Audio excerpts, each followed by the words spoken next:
Pembahasan kali ini terkait tentang bioteknologi konvensional. Untuk pengertian dari bioteknologi itu sendiri adalah cabang ilmu mempelajari pemanfaatan makhluk hidup atau produk dari makhluk hidup, seperti enzim, dalam proses produksi untuk menghasilkan barang dan jasa. Sederhananya, bioteknologi adalah teknologi menggunakan makhluk hidup untuk memecahkan masalah manusia. Adapun yang pertama akan kita bahas mengenai bioteknologi konvensional. Bioteknologi konvensional adalah bioteknologi yang telah lama digunakan oleh manusia dan umumnya memanfaatkan mikroorganisme secara langsung tanpa melalui proses rekayasa genetika. Prosesnya sederhana dan seringkali dilakukan secara tradisional. Contoh dari bioteknologi konvensional itu ada dari bidang makanan yang akan kita bahas kali ini, yaitu pembuatan tempe, ada tape, ada yogurt, kecap, nata de coco, pembuatan roti, pembuatan anggur, dan pembuatan bir. Untuk prinsip kerjanya, berdasarkan proses fermentasi yang dilakukan oleh mikroorganisme seperti bakteri, jamur, atau kamir. Mikroorganisme tersebut mengubah bahan organik menjadi produk yang diinginkan. Adapun kelebihan dan kekurangan dari bioteknologi konvensional, yang pertama, kelebihannya biaya produksi murah, teknologi menggunakan peralatan sederhana, dan pengaruh jangka panjang sudah diketahui. Sedangkan kelemahannya, perbaikan genetik tidak terarah, memerlukan waktu relatif lama, belum ada pengkajian prinsip-prinsip ilmiah.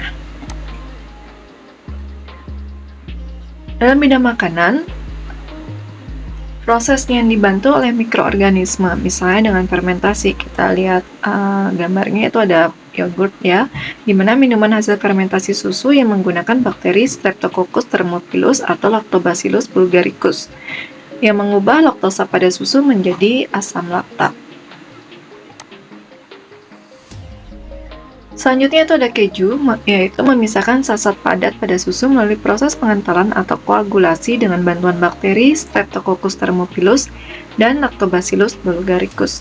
Bakteri ini akan menghasilkan enzim renin sehingga protein pada susu akan menggumpal dan membagi susu menjadi cair dan padatan atau disebut dadih. Enzim renin akan mengubah gula laktosa dalam susu menjadi asam dan protein yang ada pada dadih atau keju. Untuk roti, pembuatan roti melalui proses fermentasi dibantu oleh kamir Saccharomyces cerevisiae. Ragi pada tepung menyebabkan fermentasi yang menghasilkan gas karbon dioksida dan alkohol, di mana gas karbon dioksida berperan dalam mengembangkan roti, sedangkan alkohol akan mempengaruhi aroma serta rasa pada roti.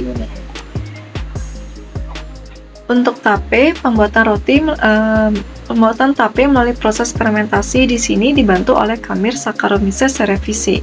Saccharomyces cerevisiae di sini bersifat fermentatif, melakukan fermentasi dengan memecah glukosa menjadi karbon dioksida dan alkohol yang kuat. Selanjutnya ada kecap. Bahan utamanya yaitu kacang kedelai yang difermentasi dengan menggunakan jamur Aspergillus ventii. Terdapat proses pengeringan dan perendaman di dalam larutan garam dinamakan fermentasi garam. Jamur Aspergillus ventii akan merombak protein menjadi asam amino, komponen rasa, asam, dan aroma yang khas. Untuk tempe, bahan utamanya kacang kedelai, di mana fermentasi dengan menemukan jamur Rhizopus oryzae dan Rhizopus oligosporus pada biji kedelai. Jamur akan menghasilkan benang-benang yang disebut dengan hifa. Benang-benang akan mengakibatkan biji-bijian kedelai saling terikat dan membentuk struktur yang kompak. Untuk nata de coco, bahannya itu ada air kelapa, menggunakan Acetobacter psyllinum yang merupakan bakteri yang digunakan dalam produksi nata yang berperan dalam mengubah gula menjadi selulasa. Bakteri ini juga dapat merambat gula menjadi asam asetat dan nata sebagai metabolit sekundernya. Demikian pembahasan mengenai bioteknologi konvensional, semoga mudah dipahami dan terima kasih.